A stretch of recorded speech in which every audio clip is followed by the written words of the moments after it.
Hi all, my name is Stephanie Hempel and I am the new operations manager here at the CFM. Welcome to our training video for the year. This is primarily for new vendors, but of course anyone's welcome to watch and review. And yeah, we just wanted to update you on a few things about our 2022 markets, which we're so excited about. So logistically, I wanted to share this year we will be running only 3 markets. Last year, we did 5 markets. When we could, we had Lafayette, Denver, Boulder, and Longmont. But this year, we just have our 3 main markets, which are Boulder Saturday, Longmont Saturday, and Boulder Wednesday. And I just wanted to share a bit about our mission. We're a nonprofit, so we're really rooted and grounded in our mission, bylaws, and rules and regulations in order to make BCFM a sustainable community space. Our mission is to support and promote and expand local agriculture, making fresh products accessible to our community and strengthening relationships between local food producers and food consumers. Things like food education are very important to us. We really do try our best to make sure that our customers know exactly where their food is grown, that they feel comfortable talking with the farmers, that they feel comfortable with food accessibility. You know, we work with a lot of different programs in order to make sure the experience is good for everyone involved. And just a note here, we are an all-weather market, and we will remain open during inclement weather. Unless there is a life-threatening weather event or emergency, of course, we would close.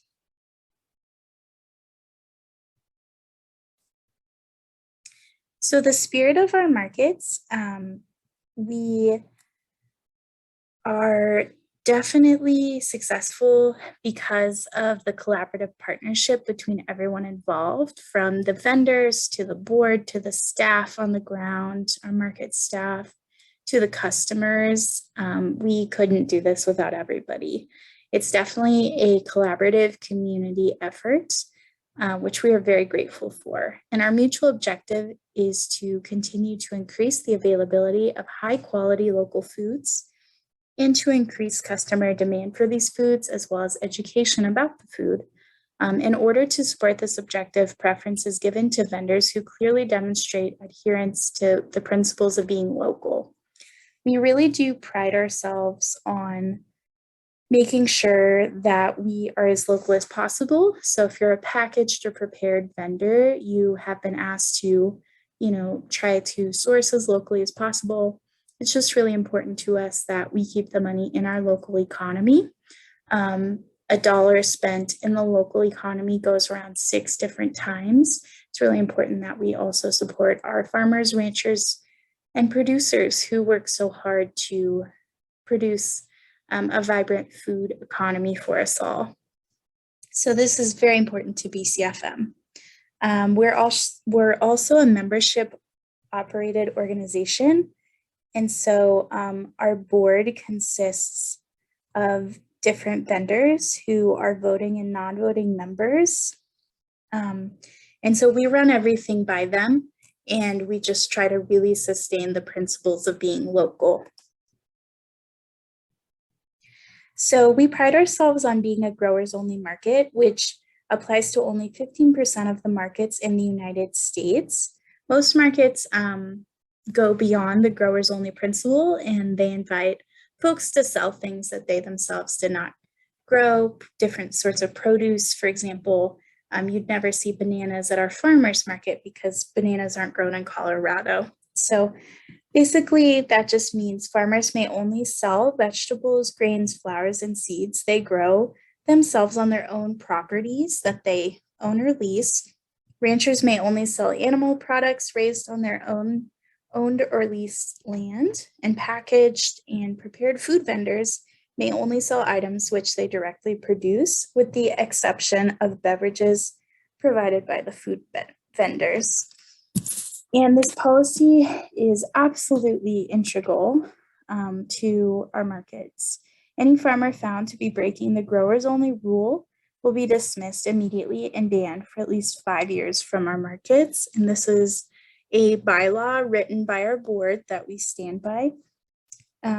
This also applies to packaged and prepared producers. We are making sure that individual business owners are involved from start to finish in their production process. So no co-packing is permitted at our markets. There is a similar 5-year ban for co-packing. We honor this for our customers, producers, and vendors. It's a sacred value of our markets, and it really builds customer trust for them to know when they're coming to our markets that they know exactly what they're getting. They know exactly where the product was raised. So we take this pretty seriously.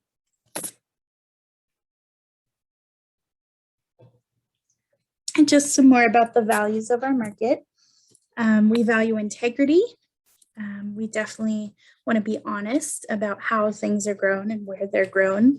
If they're organic, that they're labeled organic and it's not implied. And if they're not organic, we can be honest about that too.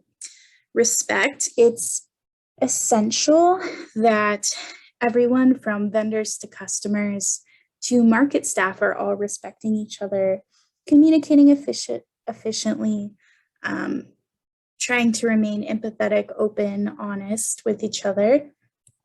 There is absolutely no tolerance for degrading language, yelling, or demeaning behavior at our staff, at our vendors, at our customers. So all around that will not be tolerated. Any vendors found to be harassing or degrading staff will be fined. And community is such an integral part of our market. Collective interests take priority over individual interests, and this is something that we are working on strengthening this season and in the future. So a little bit of history about BCFM. We were founded in 1987 by Farmer John, and since then we've experienced tremendous growth as a nonprofit organization. We began in 1987 in these trucks in the park. Farmers were just selling their products out of the back of a truck bed in a park. And now here we are, 2022. We have a full curbside online market. We have, as I mentioned, we've done various markets across the area. We've expanded. We have Boulder Wednesday now. We are just so thrilled about the continual growth of BCFM as a set of markets, as a nonprofit organization, moving to online and curbside, as well as an option for accessibility.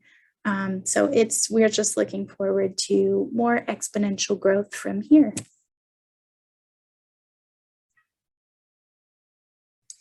And just to be transparent, we don't currently have any COVID-19 protocols, but it is important to note that during 2020, our markets were, experiencing some different protocols, and there were a lot of restrictions, especially in 2021. We had a one-way market flow and many different methods of protection for our customers and our vendors.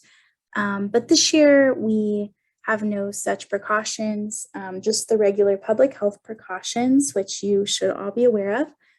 We've been reaching out with Maggie and Shauna from Boulder County Public Health. They're our partners. They're wonderful. If you have any questions or health concerns, let me know, and I will reach out to them as well.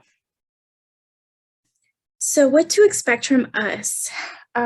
We will be communicating with you once a week. If you're a regular weekly vendor, you receive an email from operations with information on your market for the week, your market map, any changes, important information.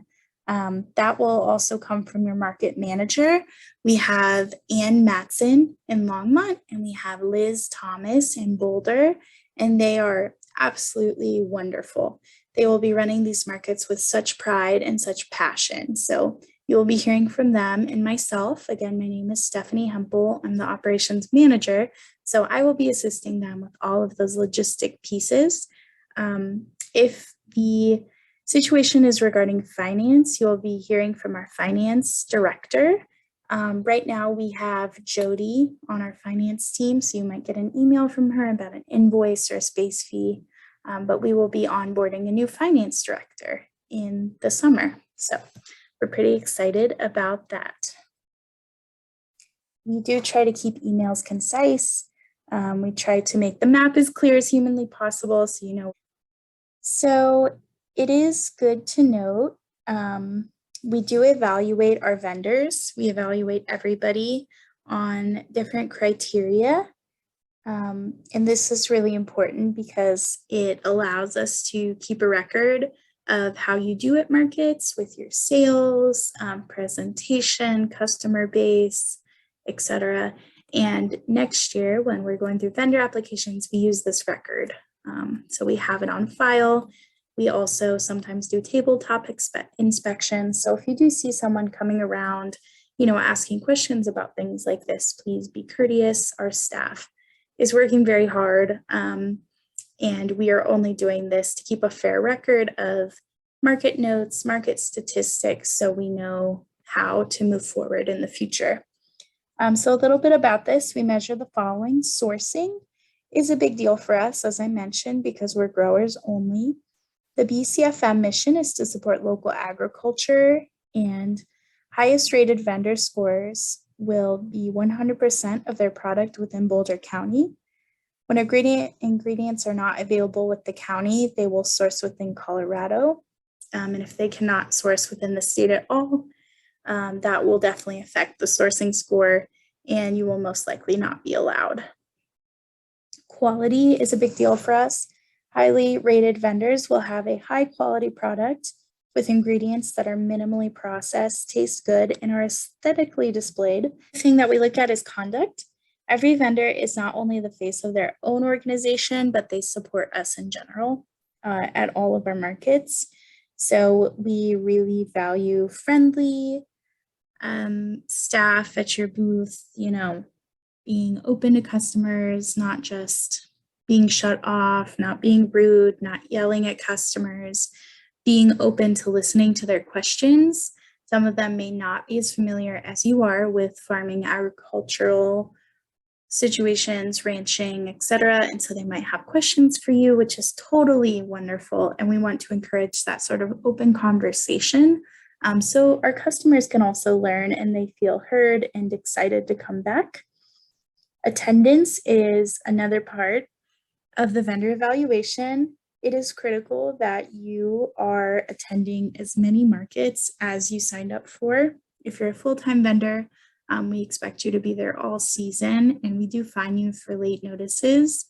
If you are a guest vendor, we do still ask you to be at every market date we've given you. We put a lot of thoughtful care and consideration into our guest dates, and they're very hard to schedule around. So we just really appreciate that you show up and are committed to the market space. Another piece we look at is sales. Relative sales are a good indicator of relevancy of the marketplace. We do realize there is some wiggle room for that, but and then the last piece we look at is your finance and accounting compliance. Vendors will turn in bags weekly and on time and pay all fees timely. That's very important because it just allows us to keep things running smoothly here, which helps us have a cohesive and successful market. So here is a graph about sort of the breakdown of these evaluation points and how they affect your overall score. And this is just so you know, and there isn't a surprise. Maybe if you didn't have great sales and then, you weren't let in next year. This is the kind of stuff we look at. So fines and fees, this is important, and these are all broken down in the rules and regulations packet. So we have an array of fines and fees, and they basically just help us operate the market and cover operating costs of our staff and our management. We have a really small, loving team. So they are always out there working as hard as they can. They deserve to be paid and compensated for that time. Please be kind to them. They're doing their best. And a lot of us are kind of new on the team, so we do appreciate your grace with that as well. So some of the fines, failure to leave space clean, improper disposal of waste. We are a zero waste market, so it's integral that you take care of your trash accordingly. Failure to operate the whole duration of market hours. A lot of people will pack up early. The expectation is that you are there from the beginning of the market to the very end of the market. And if you're not, you will be fined for that. Failure to email operations with required notice when not attending. This one comes up a lot. We do have a cancellation fee because we just want to make sure that everyone is on the same page. It's a lot for our staff to try to fill in spots. So please just be really mindful of your attendance. If you have an emergency, you can go ahead and give me a call or your market manager a call or an email. Just let us know what's going on and we'll try to work with you, but we do appreciate knowing as soon as possible in advance. Another fine we have, failure to follow safety procedures. This is huge, especially with tent weights. You must use your tent weights. It is so integral, as I mentioned earlier. The sort of unpredictability of the weather in Colorado is a very big problem, especially in Longmont with the wind. We have had tents fly up and hurt people and be a hazard to folks driving and folks walking around. So please use your tent weights or you will be fined. Selling before market opening or after market close, just please work within the parameters of the market. It's easy to do, makes everyone's lives easier. The customers are so excited to be there and they do really try to show up and leave accordingly as well. Please don't bring pets to your market besides service animals, and we have special stickers for that. So if someone on your staff had a service animal, we would definitely be able to accommodate that, but usually no animals allowed, and that's a health code violation. If you do have other health code violations, such as like improper sampling, there's a fine for that. There's a fine for parking. That one comes up quite often, especially in Boulder because there's limited parking space.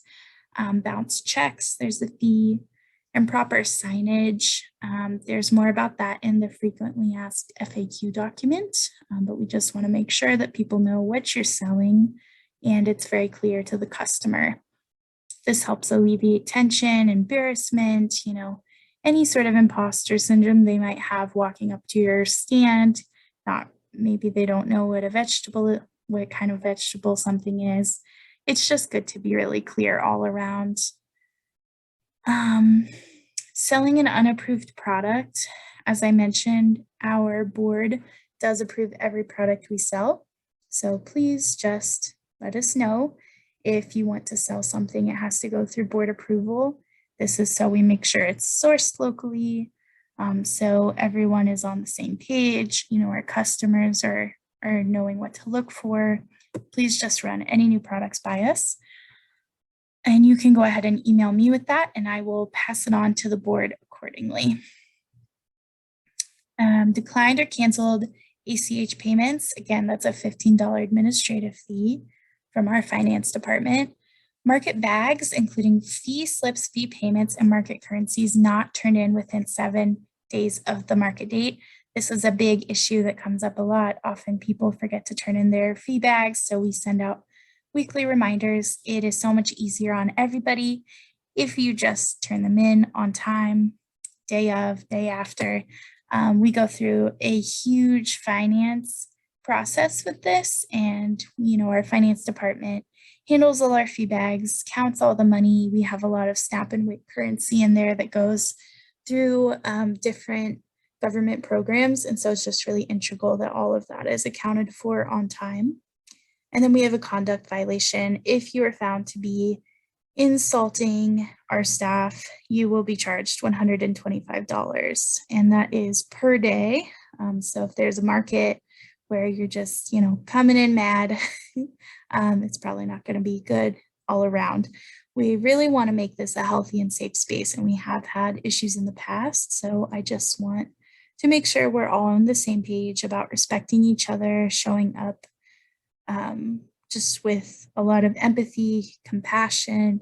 Everyone's trying their best. We can work through things accordingly.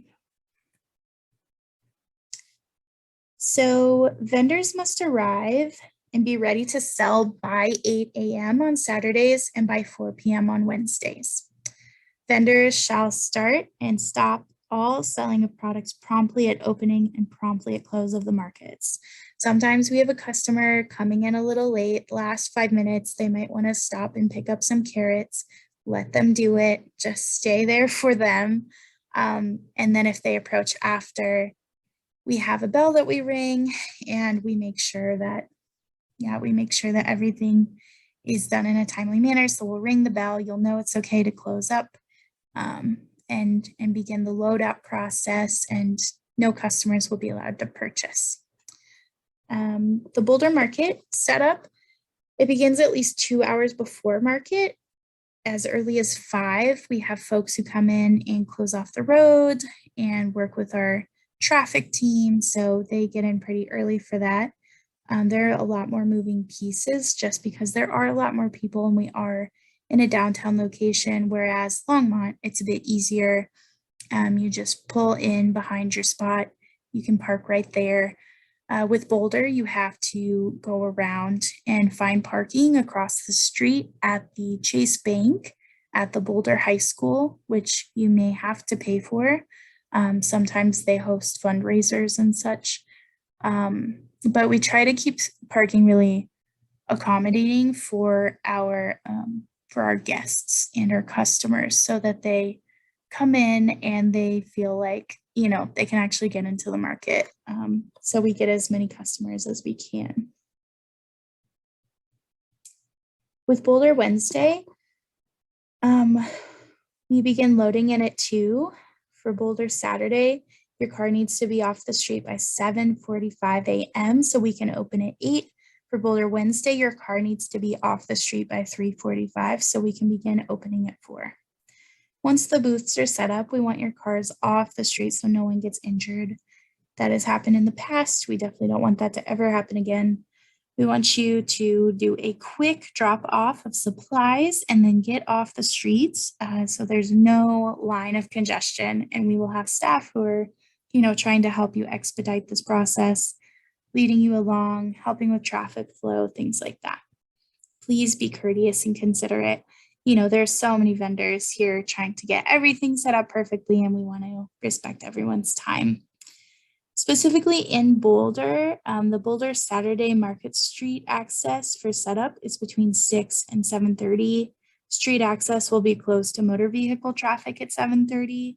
Tear down is between 2:10 and 3:30. Vendors must be off the street by 4.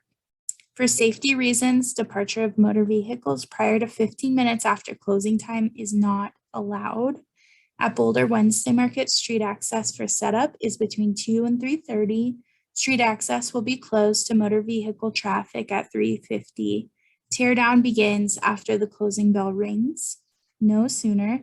Vendors must be off the street by 10. For safety reasons, no vehicles will be allowed on 13th Street in Boulder until 2:15. So again, the parking options go across the street to Chase Bank for free parking on Saturdays. That's over here off of 13th. There's also free parking at the RTD lot across the street on Saturdays and on the other side of Canyon Boulevard. We get customer complaints all the time about parking, so we're trying to make sure we're really courteous about that. In Longmont, you set up your tent on the bricks, pull up behind it. You stay until 1, back your car into the market, get extra tent weights for Longmont because, as I mentioned, it can be very windy. If your tents are not properly weighed down, they can blow away, and that can cause a lot of trouble. So we just want to make sure we're all on the same page here. So your booth, the most exciting part, you get to be the artisan of this, and that's a really beautiful thing. Your lettering must be at least 4 inches tall so customers can recognize your brand, who they're shopping with, what they're getting, what your products are. Signage of each product with the price can also be really helpful and is required, just so everyone is clear about what you're selling. It can be displayed on a chalkboard listing your product as long as it's clear and everyone knows what's being sold. Marketing organic produce or products. You can only do this if you are organic or biodynamic certified, and a current copy of the respective organic or biodynamic certifications must be submitted with the membership application each year. So if you've gotten that certification late and it was not submitted to membership, you may not display that. And your certificates must be available and accessible at the member's stand at all times for review by market staff or customers. It is a really important thing because there is a fine associated with it. So we just want to make sure that we're all on the same page. If you are not certified organic or biodynamic, please do not, for legal reasons, say that you are. You cannot do that. Product description signs must be accurate and truthful. Packaging must be in compliance with FDA labeling requirements. There's so much information out there. We just want to make sure that no one gets in trouble for anything and that our customers understand what you're selling. If a vendor sells out before the market is closed, and we hope they do, that's a great thing, they shall display a sold out sign at their booth, which is really important. A few more things here. Tent weights are required on all 4 legs at all times. The vendor tent weights, table, and sign must stay up the entire duration of the market. We recommend vertical use of table space. To go back to this slide, you get a lot more on the table if you work vertically than horizontally. You must have a clean workspace. Vendors shall maintain sanitary conditions around their market stand for everyone's safety. Please don't have a bunch of untidiness behind your booth because you might trip up a staff or something might get lost back there. Just please be mindful of that. You must remove all debris and properly clean up at the end of each market. So thank you for sitting through this presentation. We do have a quiz that accompanies this, which you're required to take by March 31st. It's smooth sailing, and you can also use the rules and regulations and vendor FAQ doc if you need help. But if you have any questions or concerns, please email me, community@bcfm.org. We are so excited to have you at Market, and yeah, we just literally cannot wait to meet you. Our staff is ready and here to make this season the best one yet. So please reach out with any questions. Thank you so much.